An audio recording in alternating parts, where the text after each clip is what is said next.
محمد وعلى محمد اللهم صل على محمد یا اللہ لا حول ولا قوة الا باللہ العلی العظیم اعوذ باللہ السمیع العلیم من الشیطان اللعین الرجیم بسم اللہ الرحمن الرحیم الحمد للہ رب العالمین والصلاة والسلام علی سید الانبیاء والمرسلین سیدنا و مولانا بالقاسم محمد وآلہ الطیبین الطاہرین المعصومین المظلومین استغفر اللہ الذی لا الہ الا هو الحی القیوم الرحمن الرحیم ذو الجلال والاکرام واسألہ ان یتوب علی توبۃ عبد ذلیل خاضع فقیر بائس مسکین مستکین مستجیر لا یملک لنفسہ نفعا ولا ضرا ولا موتا ولا حیاتا ولا نشورا اما بعد فقد قال اللہ تبارک وتعالی فی کتابہ المجید والفرقان الحمید وقولہ الحق بسم اللہ الرحمن الرحیم ووصینا الانسان بوالدیہ حملتہ امہ وہنا علی وہن وفصالہ فی عامین ان اشکر لی ولوالدیک الی المصیر صلوات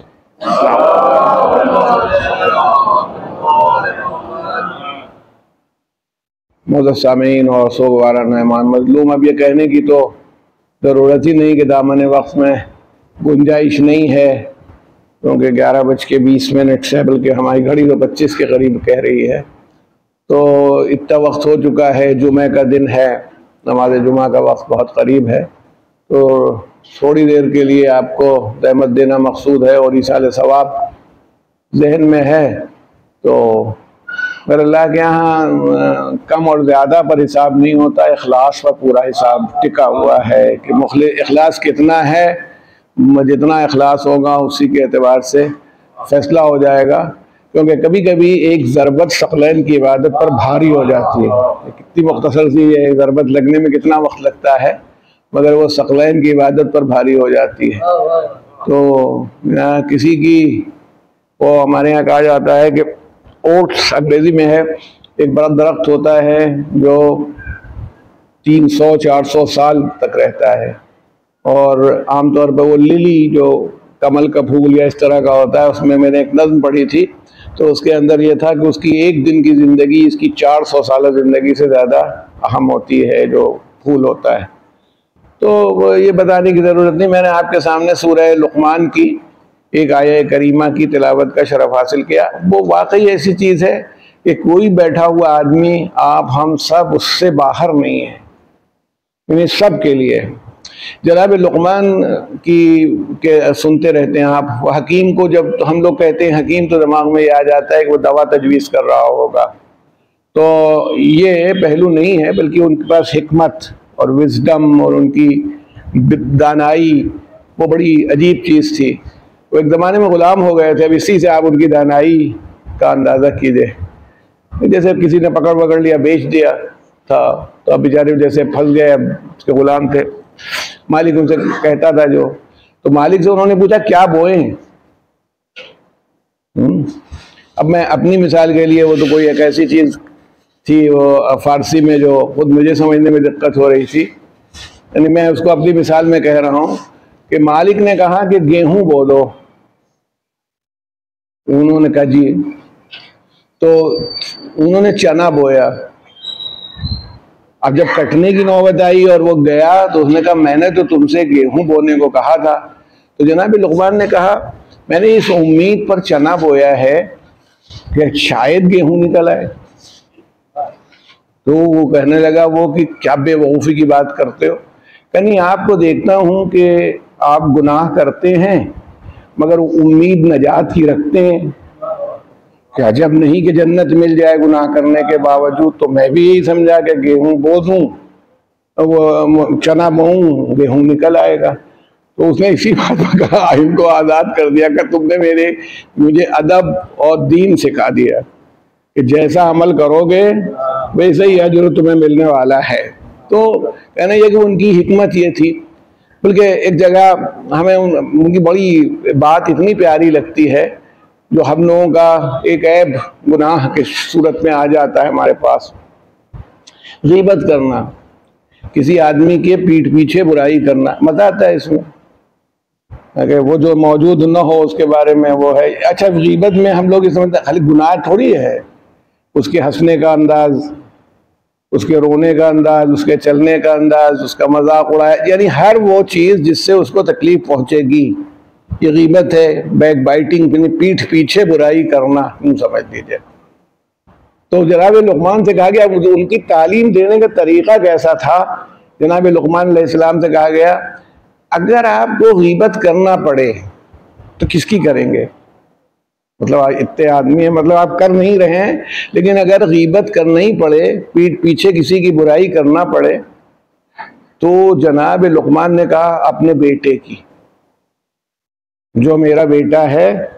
بیٹے سے زیادہ محبت کرتا ہے، اس کی برائی کے اوپر بھی پردے ڈالتا ہے، یہ نہیں وہ تو اس کی وجہ یہ تھی، اور یہ سب کرتا ہے۔ آپ کی عجیب بات کر رہے ہیں، آدمی جو دشمن ہوتا ہے، ایک صلوات بھیج دے محمد علیہ، کہ جو آدمی دشمن ہوتا ہے برائی تو اس کی جاتی ہے، آپ اب کہہ رہے ہیں اپنے بیٹے کی۔ تو ارشاد فرمایا جناب لقمان نے کہ غیبت کا جو نتیجہ ہے اس کو یوں سمجھ لو کہ جب کوئی غیبت کرتا ہے تو اس کی نیکیاں اس دوسرے کی جس کی غیبت کی جاتی ہے اس کے اکاؤنٹ میں چلی جاتی ہیں، اس کے حساب میں۔ تو میں نے جو نیکیاں کمائی ہیں کوئی غیر کیوں لے جائے، پھر لے جائے تو میرا بیٹا ہی لے جائے، جس سے مجھے محبت ہے کہ میرا گیا تو وہ لے گیا، جائے کہ کسی اور کی میں نے حج کیا تھا وہ دوسرے کے اکاؤنٹ میں جا رہا ہے، میں نے نمازیں پڑھی تھی، میں نے صدقہ کیا تھا۔ تو ان کی حکمت اور دانائی اس منزل پر پہنچی ہوئی تھی۔ انہوں نے اپنے بیٹے کو یہ وصیت کی، سب سے پہلے تو وصیت یہ کی کہ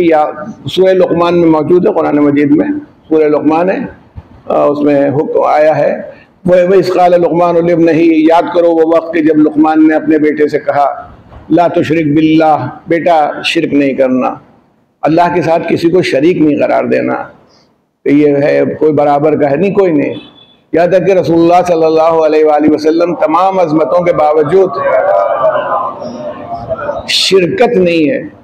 اللہ یہ نہیں ہے کہ جب دنیا بنانے لگا تو حضور سے پوچھا کہ بنائیں کیسی بنائیں، جب کوئی حکم دینے لگا تو کہا نہیں، وہ کسی کا کوئی اس کا شریک نہیں، بڑی سے بڑی ذات اور بڑی سے بڑی شخصیت کا ان شرک شرک جو ہے ظلم عظیم ہے، یہ بڑی بات یاد رکھو۔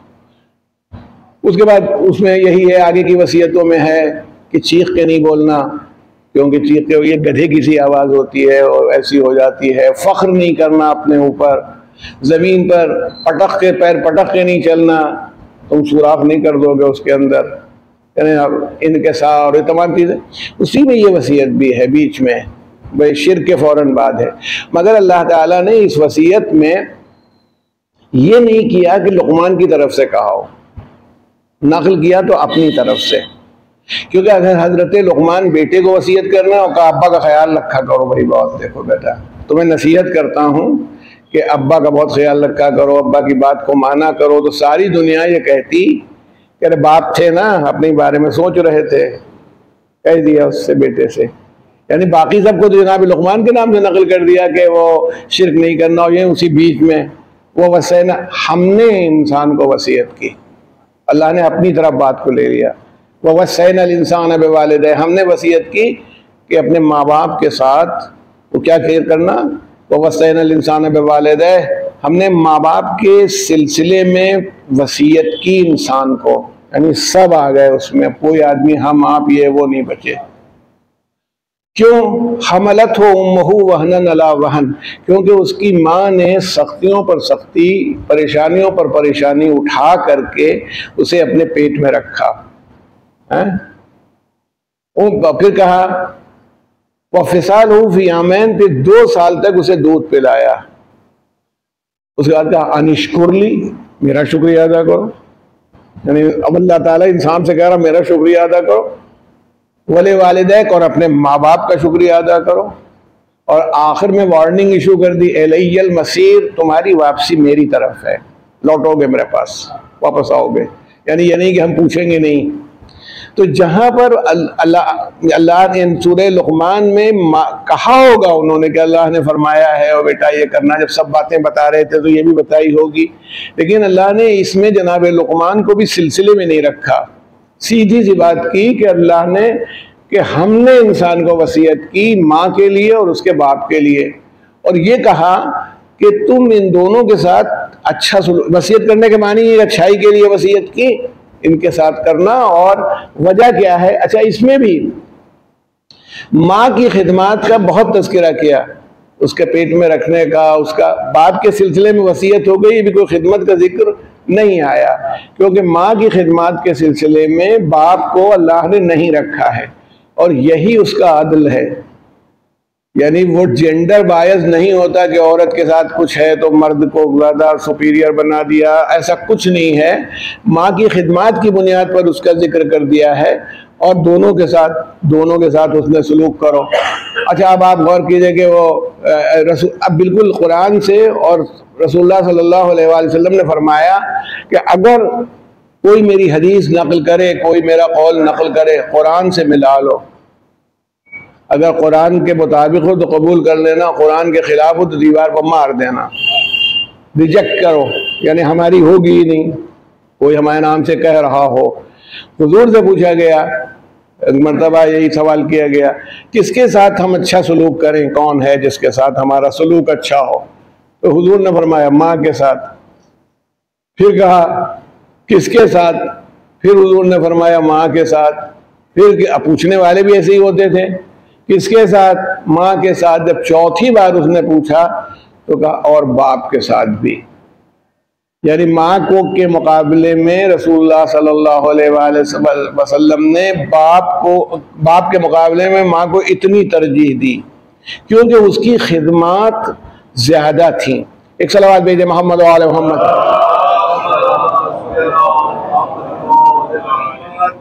اچھا ایک بات، ہمارے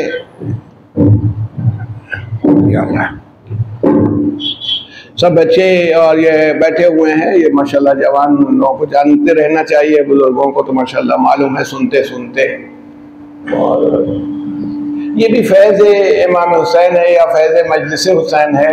کہ قرآن و حدیث اور یہ ساری باتیں ہمارے سامنے آتی ہیں، نقل ہوتی ہیں اور آپ سنتے رہتے ہیں۔ تو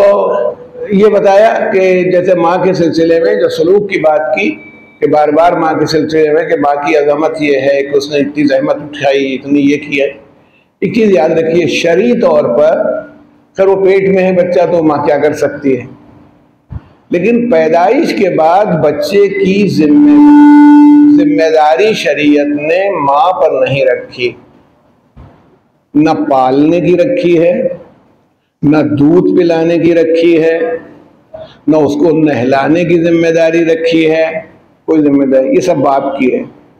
یعنی جتنا ماں خدمت کرتی ہے یہ باپ کی ذمہ داری تھی، جو احسان باپ پر کرتی ہے، اور اس کے پیسے بھی وصول سکتی ہے۔ بھئی تمہارے بچے کو دودھ پلائیں گے 5,000 روپے مہینہ دینا ہوگا،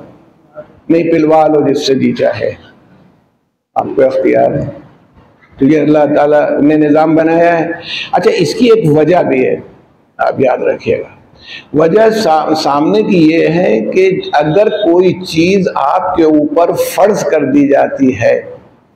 تو اول تو اس کا ثواب ہی نہیں ہونا چاہیے۔ جیسے میں نے آپ سے 10,000 روپے قرض لیا تھا،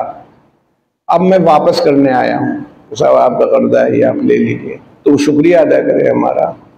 بہت شکریہ۔ ہندوستان میں تو شکریہ ادا کرنا چاہیے کیونکہ قرض آدمی واپس ہی نہیں کرتا لینے کے بعد۔ تو 10,000 روپے دیا، اس سے ہم نے لیا تھا، واپس کیا تو اس کو شکریہ، ہم اس کے لیے 50 روپے کا کوئی سامان لے کے چلے گئے، آپ کے لیے لایا ہوں، اب شکریہ ادا کر رہا ہے کیونکہ یہ میرا فرض نہیں تھا، میں نے جو کیا وہ الگ سے کیا تو وہ شکریہ ہے، ورنہ شکریہ کی کوئی ضرورت نہیں، بھائی قرضہ تھا، قرضہ واپس ہو گیا۔ اسی میں توجہ رکھے آپ۔ تو کرنا کیا ہے، اسی طرح سے جیسے عورت کے اوپر اللہ نے جہاد ساقط کر رکھا ہے، جہاد نہیں ہے، بچوں کی پرورش کی ذمہ داری نہیں، وہ کرتی ہے۔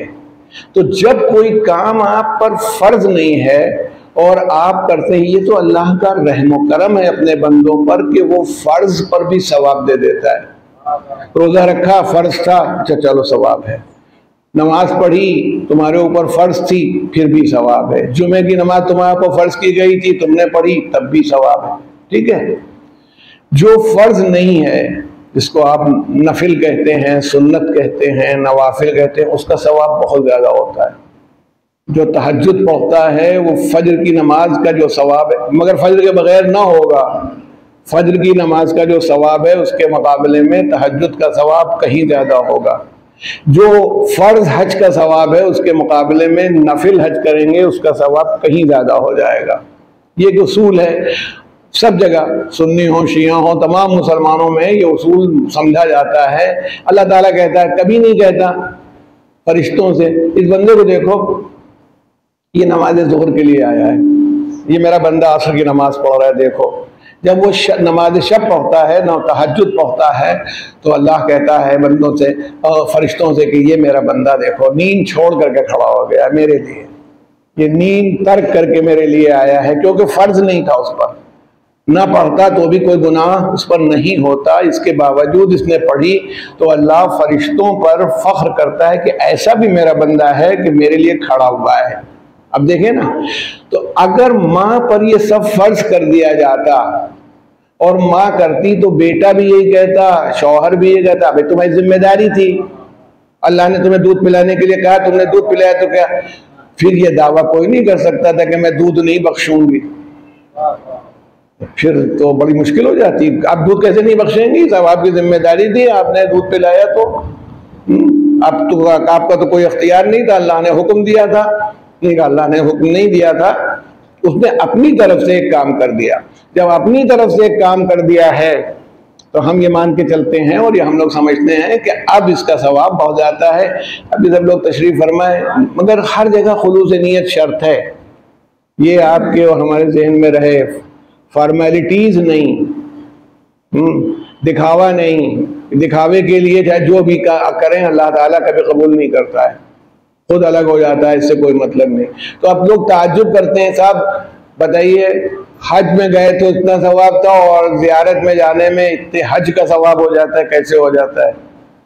ایسے ہو جاتا ہے کہ حج فرض تھا،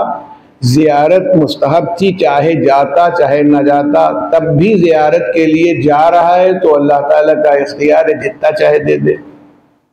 دیتا چلا جائے۔ وہ کہتا ہے اگر میں سب لوگوں کی ساری خواہشیں بھی پوری کر دوں تو بھی خزانے میں کوئی کمی نہیں ہوگی میرے، اس سے تو کوئی پریشانی ہے نہیں۔ یہ نہیں ہے کہ بینک کا دیوالہ نکل جائے گا، بینک ختم ہو گیا اللہ تعالیٰ کا۔ اللہ تعالیٰ کی شان یہ ہے کہ جتنا چاہے ثواب مرحمت فرماتا چلا جائے۔ تو ماں کے سلسلے میں بھی یہی ہے کہ ماں کو جو اللہ نے یہ حکم نہیں دیا کہ وہ ایسا کرے، وہ اسی لیے نہیں دیا کہ اس کی جتنی ذمہ داریاں ہیں جو وہ پوری کر رہی ہے، وہ اس لیے کر رہی ہے کہ اس کے دل میں اللہ نے وہ محبت ڈال دی ہے۔ میں آپ سے عرض کروں، بہت سی باتیں ایسی ہوتی ہیں کہ جو سوچیے کہ سمجھانے کے لیے کہی جاتی ہیں کہ اگر 70 ماؤں کی ممتا کو سمیٹ کے رکھا جائے تو شاید تھوڑا سا اللہ کی محبت کا اندازہ ہو جائے۔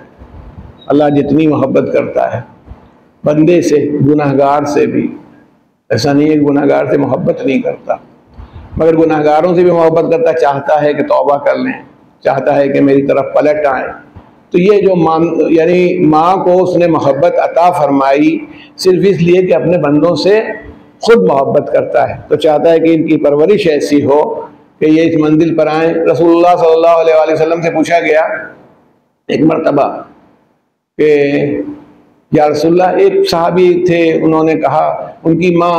بالکل مفلوج ہو گئی تھی۔ ہمارے یہاں بھی بعض لوگ آخری وقت میں اتنا بیمار ہو جاتے ہیں، ان کے حالات ایسے ہو جاتے ہیں، تو ان سے کہا گیا کہ یا رسول اللہ میری ماں جو ہے اتنی ہے اور میں اس کے لیے اس کے کپڑے بدلواتا ہوں، اگر گندگی ہو جاتی ہے تو دھوتا ہوں، صاف کرتا ہوں، اس کو نوالے نرم کر کے اب دانت نہیں رہ گئے ہیں میں کھلاتا ہوں، اور بچپن میں میری ماں بھی یہی سب کرتی تھی، تو یہ بڑا ہو گیا، حق ادا ہو گیا سب۔ تو رسول اللہ نے فرمایا نہیں، کہ رسول اللہ یہی تو وہ بھی کرتی تھی کہ مجھے نوالے بنا بنا کے دیتی تھی، میرے کپڑے بدلواتی تھی، مجھے نہلاتی تھی، میری گندگی صاف کر دیتی تھی۔ حضور نے کہا اچھا یہ بتاؤ تمہاری ماں جب تمہارے ساتھ یہ سب کرتی تھی تو تمہاری زندگی کے بارے میں سوچتی تھی کہ تمہاری موت کے بارے میں سوچتی تھی، کہ تم زندہ رہو یا سوچتی تھی کہ مرنے والے ہو؟ کہا میری موت کے بارے میں تو میری ماں کبھی سوچتی ہی نہیں تھی۔ کہا جب تم اپنی ماں کی خدمت کر رہے ہو تو تم کیا سوچ رہے ہو؟ کہ یا رسول اللہ خیال یہ ہوتا ہے کہ اتنے بڈھے اور ضعیف اور بیمار ہیں، دیکھیے کئی دن زندہ رہتے ہیں۔ کہا یہ بتاؤ دو کام خدمت کرنے والے، ایک زندگی کے تصور سے خدمت کر رہا ہو اور ایک موت کے تصور سے خدمت کر رہا ہو، یہ دونوں کبھی برابر ہو سکتے ہیں؟ اگر تم برابر کرنا بھی چاہو تو کیا ممکن ہے کہ یہ دونوں برابر ہو جائیں؟ نہیں حضور ایسا تو نہیں ہوتا۔ کہا پھر ان کی برابری ہی نہیں ہے۔ یہ اس لیے ایک صلوات بھیجے محمد علیہ وسلم۔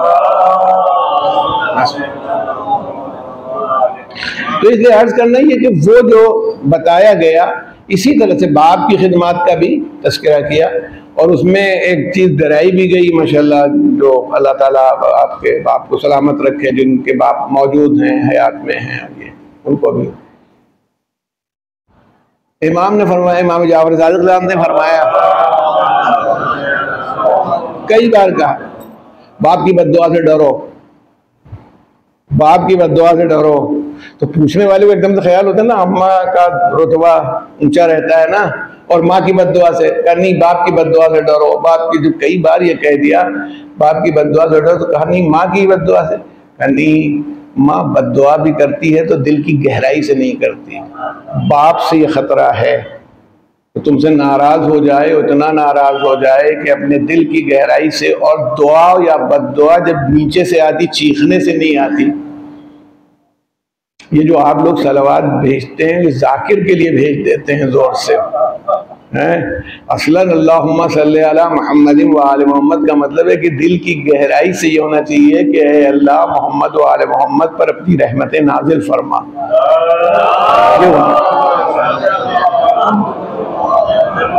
یہ اذہان عالیہ میں آپ کے محفوظ رہے یہ بات کہ پروردگار عالم نے جو موقع دیا کہ بھئی وہ جو ماں ہے،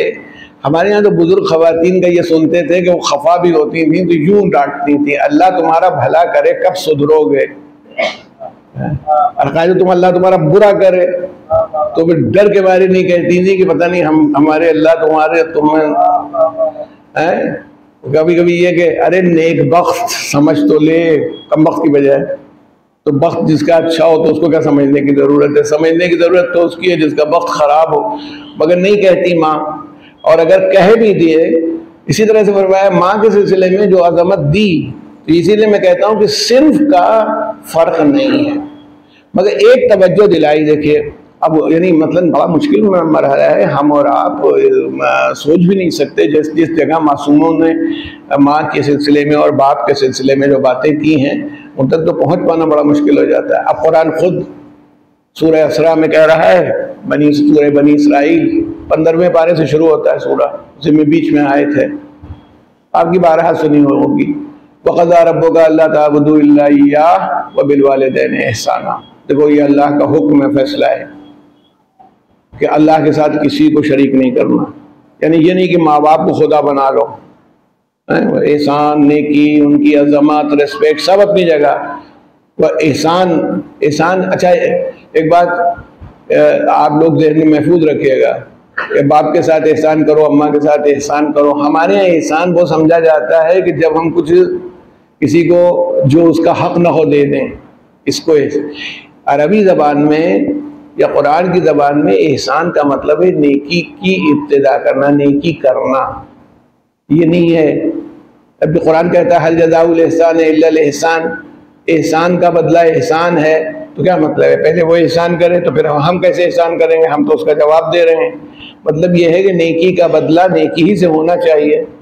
یہ تمہیں بتایا جا رہا ہے۔ اچھائی کا بدلہ اچھائی، یہ نہیں کہ وہ تم سے اچھائی کر رہا ہے تم اس کے ساتھ برائی کر رہے ہو۔ تو جب کہا کہ حل اس میں نیکی ہے نا، احسان کرے، تو وَقَضَىٰ رَبُّكَ أَلَّا تَعْبُدُوا إِلَّا إِيَّاهُ وَبِالْوَالِدَيْنِ إِحْسَانًا، دونوں کے ساتھ احسان کرو۔ اب جو خطرہ تھا اما یبلغن عندک الکبر احدہما او کلاہما فقل لہما، تو اگر ان میں سے دونوں یا ایک بڈھے ہو جائیں تو پھر کیا کہا کہ ان کے ساتھ کیا ہوگا، ولا تنہرہما، پہلی بات تو یہ کہ اف نہیں کرنا، فقل لہما افن، اف نہیں کرنا، اف جیسے آدمی احتجاج کرتا ہے، پروٹیسٹ کرتا ہے، گھبرا جاتا ہے، اور اس کے بعد وَتَنْهَرْهُمَا، اور چھڑکنا نہیں، وَقُلْ لَهُمَا قَوْلًا كَرِيمًا، اور بہت ہی اعزاز سے گفتگو کرنا، ریسپیکٹفلی ان کے ساتھ بات کرنا۔ اچھا پوری تصویر کھینچی ہے، ہم لوگ تو کر بھی نہیں پاتے تھا، سچی بات ہے کبھی نہیں کیا۔ وَخْفِضْ لَهُمَا جَنَاحَ الذُّلِّ، اور ان کے سامنے بیٹھنا تو بازو جھکا لینا، یعنی کہ سینہ تنا ہوا ہے، یعنی پورا ڈائریکشن دیا جا رہا ہے کیسے بیٹھو۔ وَخْفِضْ لَهُمَا جَنَاحَ الذُّلِّ مِنَ الرَّحْمَةِ، رحمت کے ساتھ بیٹھنا، اور اس کے بعد کیا کہنا، یعنی یہ ادائیگی نہیں ہو گئی، تمہارا معاملہ سالو نہیں ہو گیا ہے، تو قرآن آگے کہتا ہے اور کہتے رہنا رب ارحمہما کما ربیانی صغیرا، یا اللہ ان دونوں پر ویسی رحمت نازل فرما جیسی انہوں نے میرے ساتھ کی جب میں چھوٹا تھا، بچہ تھا میں۔ آپ بتائیے، یعنی یہ نہیں کہ تم سمجھ لینا کہ بیٹھ گئے۔ ہمیں ملتا ہے امام زین العابدین علیہ السلام کے ہاں، ان کی سیرت میں ملتا ہے ان کی والدہ کا انتقال تو ان کے بچپن ہی میں ہو گیا تھا، ولادت کے بعد ہی ان کی جو سگی ماں تھیں، چوتھے امام کی، ان کا انتقال ہو گیا تھا، جیسے کبھی کبھی ہو جاتا ہے۔ تو ان کی کوئی سگی ماں نہیں تھی، مگر کھانے پر کبھی وہ اپنی سوتیلی ماں کے ساتھ بھی نہیں بیٹھتے تھے، جب وہ کھانا کھا لیتی تھی تو کھانا کھاتے تھے، ان کے ساتھ نہیں کھاتے تھے۔ تو لوگوں کو عجیب لگتا تھا کہ ماں کے ساتھ کھانا کھائیے، ماں کے ساتھ کیوں نہیں بیٹھتے؟ تو حضرت نے فرمایا کہ ایک بات سے ڈرتا ہوں، اور وہ ڈر مجھے یہ لگتا ہے کہ شاید کسی چیز کی خواہش ان کے دل میں آئی ہو، ان کا ہاتھ بڑھنے والا ہو اور میں ہاتھ بڑھا دوں تو انہیں اتنی دیر کے لیے رکنا پڑ جائے۔ مسلمان جی، کچھ چیز ہم نکالنا چاہتے تھے، آپ کا ہاتھ بڑھ گیا تو ہم رک جائیں گے، چاہے بتائیں نہیں مگر اتنی دیر رکنا پڑ جائے، تو میں یہ نہیں چاہتا کہ میری وجہ سے میری ماں کو اتنا انتظار بھی کرنا پڑے۔ اچھا اب ماشاءاللہ اب تو آپ لوگ بہت موبائلز وغیرہ پر ایکٹیو رہتے ہیں، گوگل وغیرہ پر، آپ دیکھیے امام زین العابدین کی ایک دعا ہے ماں باپ کے لیے، میرے خیال میں 1.5-2 صفحے کی دعا ہے، آپ ترجمہ پڑھیے، ترجمے ہی سے آپ کو فائدہ ہوگا، ترجمہ پڑھیے۔ حضرت نے ایک عجب بات سامنے رکھ دی جو بالکل ایک دوسرے کے خلاف والی باتیں ہیں۔ اب کہا ہے پالنے والے، اے رب میں اپنی ماں سے اور اپنے باپ سے اس طرح ڈروں جیسے جابر اور ظالم بادشاہ سے ڈرتے ہیں، یعنی ان کا خوف میرے دل میں ایسا ہو جائے جیسے کسی ظالم بادشاہ سے لوگ ڈرتے ہیں اور جابر بادشاہ سے، اور ایسی ان سے محبت کروں جیسے ماں اپنے دودھ پیتے بچے سے کرتی ہے۔ میرے میں نے کہا نا بالکل ڈائیورجنٹ ہے، عظمت ان کی میری نگاہ میں، ریسپیکٹ ان کی حیثیت یہ ہو کہ میں ڈروں کہ بادشاہ ہیں یہ اور پتہ نہیں کیا ہو جائے، اور ان کے ساتھ میری محبت کا یہ عالم ہو جیسے شیرخوار بچہ جو ہوتا ہے، چھوٹا سا بچہ ہوتا ہے ماں کی گود میں، ویسی میں محبت کروں۔ پھر فرمایا ان کی خدمت میں مجھے اتنا مزہ آنے لگے، یعنی دیکھیں عام طور پر یہ نہیں ہوتا، آپ دیکھ لیجئے گا، ان کی خدمت میں مجھے اتنا مزہ آنے لگے، اتنا مزہ آنے لگے جیسے انتہائی پیاسے آدمی کو جو بہت پیاسا ہو اس کو ٹھنڈے پانی کے گھونٹ سے آتا ہے، یا بہت جاگی ہوئی آنکھیں، کئی رات ہو گئی ہیں، کئی دن ہو گئے ہیں، اس کو جو نیند میں مزہ آتا ہے، ویسے ہی مزہ مجھے اپنے والدین کی خدمت میں آنے لگے۔ اب امیجن کیجیے اس دعا میں، بہت طولانی دعا ہے اس میں کہ کیا ہوا، اور میں نے جتنی کوتاہی کی ہو ان کی بارگاہ میں، امام فرماتے ہیں جتنی بھی میں نے غلطیاں کی ہیں، کمزوریاں میری ہیں، کوتاہیاں ہیں، ان سب کو ان کے لیے نیکی سے بدل دے، میری جو غلطی تھی اس کے بدلے میں ان کو نیکی کا اجر عطا فرما دے، مجھے معاف کر دے، ان کو اجر دے دے نیکی کا، یہاں تک فرمایا۔ تو کہنا یہ دیکھو وہ مزاج جو ہوتا ہے نا کہ کیوں ایسا ہوتا ہے کہ ماں باپ کے سلسلے میں چھٹے امام کا قول ہمیشہ یاد آ جاتا، فرماتے تھے کہ کسی نے کہا کہ ہم لوگ اپنے ماں باپ سے ویسی محبت نہیں کرتے جیسی اولاد سے کرتے ہیں، تو آپ نے فرمایا تمہاری کوئی غلطی نہیں، تم ہی اپنے بابا آدم کی اولاد ہو۔ اس کا حضور کیا مطلب؟ کہا نہ ان کی اماں تھی نہ ان کے ابا تھے، ان کو معلوم ہی نہیں تھا ابا اماں کی محبت کیا ہوتی ہے، وہی تمہارے خون میں آئی ہے، اولاد تھی، اولاد کی محبت ان کے پاس تھی۔ اسی لیے اللہ نے بار بار قرآن مجید میں ماں باپ کے سلسلے میں زور لگایا ہے، اولاد کے سلسلے میں ہوشیار کیا ہے، انما اموالکم و اولادکم فتنہ، بے شک تمہارا مال تمہاری اولاد تمہارے لیے آزمائش ہے، یہ یاد رہے۔ واللہ عندہ اجر عظیم، اللہ کے پاس اجر عظیم ہے۔ خطرہ ہے اولاد سے کہ تمہیں راستے سے بھٹکائیں نہیں، مال سے خطرہ ہے تمہیں بھٹکا نہ دے۔ ماں باپ کے سلسلے میں بس اتنی وارننگ ایشو کی ہے کہ ایک بات یاد رکھنا کہ شرک نہ ہونے پاوے کہیں سے، وہاں پر بھی شرک کے بعد رکھا ہے کہ اللہ کے ساتھ شریک کوئی نہیں ہوگا، اور یہاں بھی ہے کہ بس اگر وہ حکم دیں شرک کرنے کا تو یہ نہیں ماننا۔ باقی ساری باتوں میں والدین کو ایک عظمت عطا فرمائی جس کا جواب نہیں تھا، بچوں کے لیے ہوشیار کیا۔ یا خطرہ یہی ہوتا ہے ماں باپ کے ساتھ، اب آدمی جوان ہو جاتا ہے، پیسے کمانے لگتا ہے، حالات اس کے اچھے ہو جاتے ہیں، ماں باپ جو ہیں وہ بیچارے بڈھے ہو گئے، پریشان ہیں، تنگ ہیں، اب ان کو ڈانٹ ڈپٹ رہا ہے، یہ سب تو قرآن کے بالکل خلاف ہے، تو کہیں نہیں ہے، رسول اللہ کی سیرت کے خلاف ہے، معصومین کی سیرت کے خلاف ہے۔ امام نے یہاں تک تاکید فرمائی جو ہم نہیں کر پاتے، ہم لوگوں نے نہیں کیا، جو تاکید کی ہے کہ کوئی چیز ان کے لیے لاؤ، محبت میں لڑکا لاتے، آپ بھی اپنی ماں باپ کے لیے لاتے ہیں، تو کیا کرتے ہیں؟ اماں لیجئے، یہ آپ کے لیے چادر لے کے آئے ہیں، اچھا اماں کیسے لیں گی؟ اماں نے آپ نے چادر بڑھائی اور لاؤ، آپ کا ہاتھ اونچا ان کا نیچا۔ حضرت طریقہ یہ بتایا ان کی خدمت میں کوئی چیز ماں کی یا باپ کی خدمت میں پیش کرو تو یوں پیش کرو کہ لیتے وقت بھی ان کا ہاتھ نیچے نہ آنے پائے، ہاتھ اوپر رہے ان کا۔ تو جب یہ شان ہم دیکھتے ہیں اور نظر آتی ہے والدین کی تو ہمیں اندازہ ہوتا ہے کہ کتنی عظمت عطا کی دین اسلام نے، ہر ذات کو عظمت عطا کی، اور ماں باپ کے سلسلے میں تو اتنا کر دیا کہ کوئی سوچ بھی نہیں سکتا۔ یہ چیز آپ کو جو نظر آتی ہے، اور اسی لیے کہ اگر صحیح تربیت ہو اور صحیح نظام بنے، بلکہ کہا بھی ہے بعض جگہوں پر، ماشاءاللہ آپ لوگ نماز پڑھتے ہیں، آپ ایک طریقہ اپنا لیجئے کہ جب نماز پڑھا کیجئے تو عام طور پر تو مغرب اور عشاء کے بیچ میں ہے، اور اگر نہ بھی موقع ہو بعد میں بھی پڑھ سکتے ہیں، مسجد میں کبھی کبھی وقت تنگ ہوتا ہے تو امام نے فرمایا کہ 2 رکعت نماز پڑھو، اور وہ نماز یہ ہوں گی کہ سورہ حمد پڑھنے کے بعد 10 مرتبہ قرآن مجید کی یہ آیت کہ ربنا اغفر لی ولوالدی وللمؤمنین یوم یقوم الحساب، اے ہمارے رب مجھے معاف کر دے اور میرے ماں باپ کو معاف کر دے، اور حساب کے دن جو مومنین و مومنات ہیں انہیں بھی معاف کر دے، جو اللہ پر ایمان رکھتے ہیں اور مرد عورت انہیں معاف کر دے۔ یہ دعا ہے قرآن مجید میں، یہی 10 مرتبہ پڑھ دے، اور اس کے بعد پھر دوسری رکعت جب پڑھے تو سورہ حمد کے بعد وہ سورہ نوح کی آیت ہے رب اغفر لی ولوالدی ولمن دخل بیتی مؤمنا وللمؤمنین والمؤمنات، یہ آیت پڑھ دے 10 مرتبہ۔ تو آپ کے لیے مشکل نہیں، آج کل تو موبائل ہی میں دیکھ لیجئے، دیکھ کر کے پڑھ دیجئے کہ کچھ دنوں میں یاد ہو جائے گی، اور جب دونوں سجدے ہو جائیں تشہد سلام سب ہو جائے تو 10 مرتبہ ہاتھ اٹھا کے کہہ دیجئے رب ارحمہما کما ربیانی صغیرا، یا اللہ ان پر ایسی رحمت نازل فرما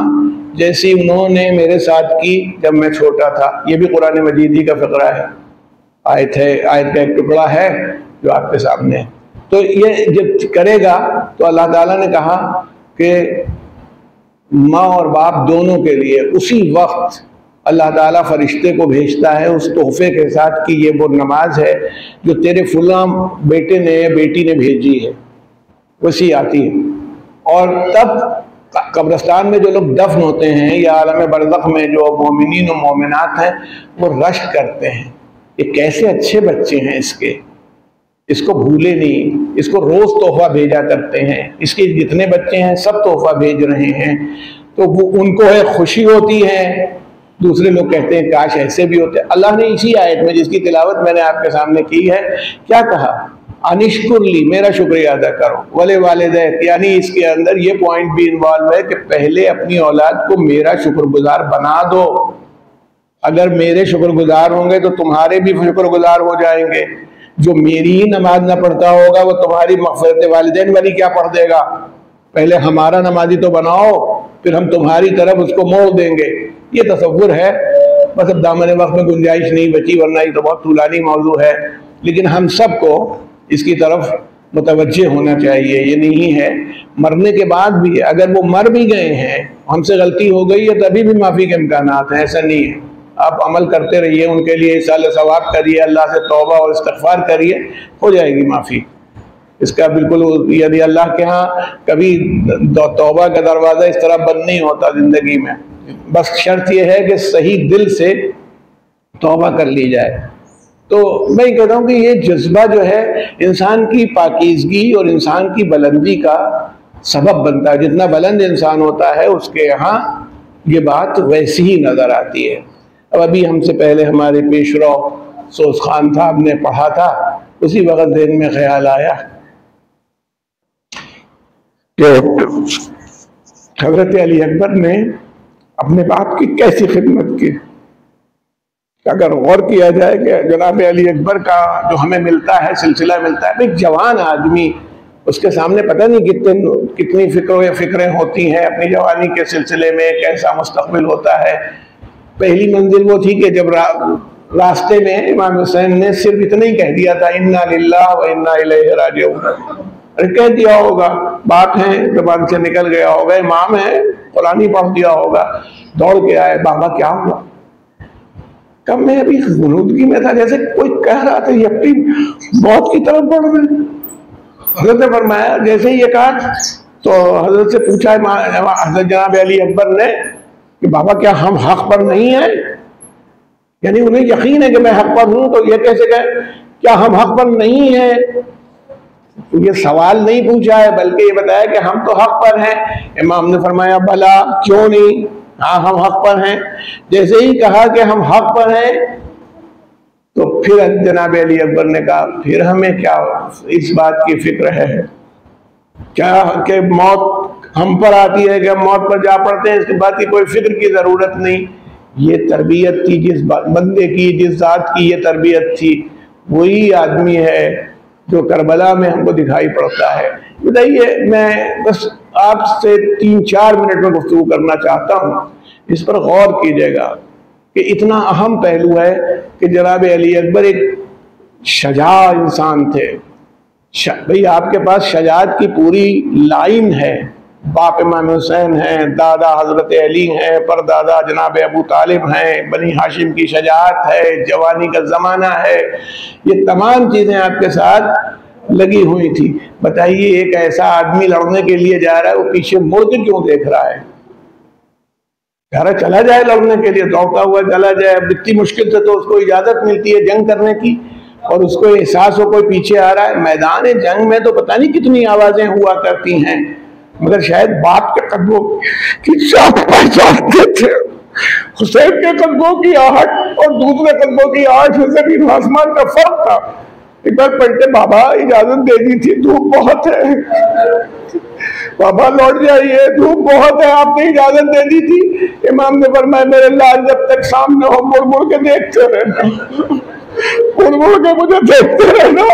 جناب علی اکبر نے فرمایا، جناب علی اکبر مڑ مڑ کے دیکھتے رہے ہوں گے۔ یقیناً باپ نے کہا تھا میدان قتال میں آئے، اور شاید یہ وجہ بھی رہی ہو کہ باپ کی اس پریشانی کو دیکھ چکے تھے، اس لیے واپس پلٹے اور واپس آ کے کہا کہ بابا اگر ایک جرعہ آب مل جاتا، ایک گھونٹ پانی مل جاتا اس وقت، تو وہ جنگ کرتا کہ یادگار ہے۔ کہ آپ کی جنگ یادگار تھی، وہ جنگ کرتا جو یادگار ہوتی۔ تو امام نے فرمایا میرے لال پانی کہاں ہے تمہیں معلوم ہے؟ یہ زبان میری زبان اپنے دہن میں لے لو۔ بھئی یہ تھا کہ جناب علی اکبر نے گواہی دی ہے کہ کہ بابا آپ کی زبان میں مجھ سے زیادہ کانٹے پڑے ہوئے ہیں، بابا آپ کی زبان میں مجھ سے زیادہ کانٹے پڑے ہوئے ہیں، اور بس مجھے اب اجازت دیجئے۔ جناب علی اکبر نے ماشاءاللہ ایک نوجوان تشریف فرما ہے، یہاں سبیل لگائی جاتی ہے، پانی کی سبیلیں لگتی ہیں، ساری دنیا میں پانی کی سبیل لگتی ہے۔ سبیل کے معنی پانی کہیں نہیں ہوتے، یہ یاد رکھیے گا۔ سبیل کے معنی ہوتے ہیں ذریعہ، راستہ۔ امام جناب علی اکبر کے منہ سے نکل گیا تھا اگر پانی کی سبیل ہو جاتی تو آج بھی اس کا اثر یہ ہے کہ پانی رکھا جاتا ہے تو سبیل ہی کہا جاتا ہے۔ آقا آپ کے لیے پانی کی سبیل نہیں تھی، آپ کے چاہنے والوں کے لیے پانی کی سبیل کی جا رہی ہے کہ وہ پیاسے نہ رہے۔ جب گئے بس میں کہتا ہوں یہی پیاس تھی، اسی پیاس میں جنگ کی ہے، اور جنگ کرنے کے بعد جس وقت بہادری سے لڑتے ہوئے آپ سنتے رہتے ہیں کہ نیزہ لگ گیا ہے اور آپ چلے گھوڑے کی گردن میں آپ نے ہاتھ ڈالے ہوئے تو جدھر جدھر سے جاتے تھے تلواروں کے باہر ہونے لگتے تھے، اور اس عالم میں جناب علی اکبر نے کس طرح سے اپنی اطلاع امام حسین کو دی۔ یہ شجاعت کا عالم تھا کہ آپ نے بابا کو پکارا نہیں کہ یہاں بتاؤ اے بابا میری خبر دیجیے، اطلاع دینا تھی۔ کہا جاتا ہم اور آپ سلام کرتے ہیں، السلام علیکم یا ابا عبداللہ، سلام کیا امام زین العابدین نے نوک کے نیزہ پر بابا کا سر دیکھ کے السلام علیکم یا ابا عبداللہ، مگر السلام علیکم اگر ایک شخص کہہ دے تو دوسرے شخص پر فرض ہے کہ وہ وعلیکم السلام کہے ورنہ گناہگار ہوگا، مگر اگر وہ خود وعلیکم السلام کہے تو اس پر فرض نہیں ہے۔ اسی لیے امام جناب علی اکبر نے امام حسین کو جو سلام کیا تو پلٹ دیا،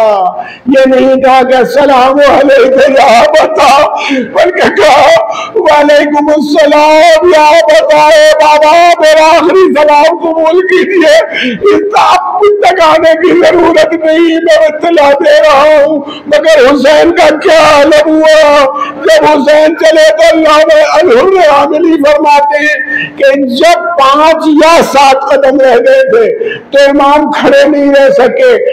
بلکہ جیسے گھٹنیوں چلنے والا بچہ ہوتا ہے کھسکتے ہوئے علی اکبر کے قریب آئے اور آواز دی کہ یا بنیا الگ دنیا بعدک لفا، اے میرے لال تجھ جیسے بیٹے کے بعد اس زندگانی دنیا پر شوق ہے۔ سیعلم الذین ظلموا ای منقلب ینقلبوا انا للہ و انا الیہ راجعون۔ الہی بحق الزہرا وابیہا وبالہا وبنیہا، یا اللہ اس ہماری ادائی مختصر قبول فرما۔ پروردگارہ ان آنسوؤں پر ہمارے زہرہ میں جگہ عطا فرما، یا اللہ جو بیمار میں شفاء کاملہ عاجلہ عطا فرما۔ پروردگارہ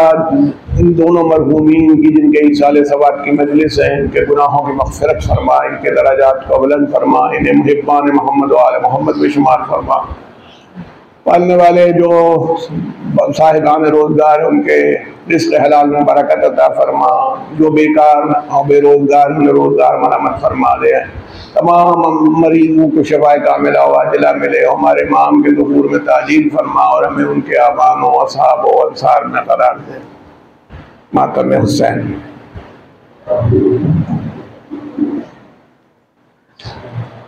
صلی اللہ